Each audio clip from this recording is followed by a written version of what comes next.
శ్రీకృష్ణుడిపై నిజమైన భక్తి ఉంటే మా ఛానల్ను సబ్స్క్రైబ్ చేసుకోండి.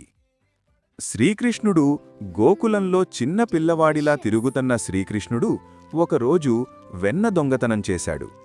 వెన్న పాత్రల దగ్గర ముసిముసిగా నవ్వుతూ నిలబడ్డ కృష్ణుణ్ణి చూసి తల్లి యశోదకు కోపం వచ్చింది. ఆమె ప్రేమతోనే ఆయనను ఒక పెద్ద రాతి ఉలికి తాడుకట్టి కట్టేసింది. తాడు కట్టినప్పటికీ కృష్ణుడు ఏడవలేదు. మెల్లగా నవ్వుతూ ఆ ఉలిని లాగుకుంటూ ముందుకు సాగాడు. అతడు రెండు పెద్ద అర్జున చెట్ల మధ్యకు వెళ్లగానే ఒక్కసారిగా భీకర శబ్దం. చెట్లు కూలిపోయాయి. ఆ చెట్లలోనించి నలకూబరుడు, మణిగ్రీవుడు బయటపడి కృష్ణుడికి నమస్కరించారు. అహంకార శాపం తొలగి వారికి విముక్తి లభించింది.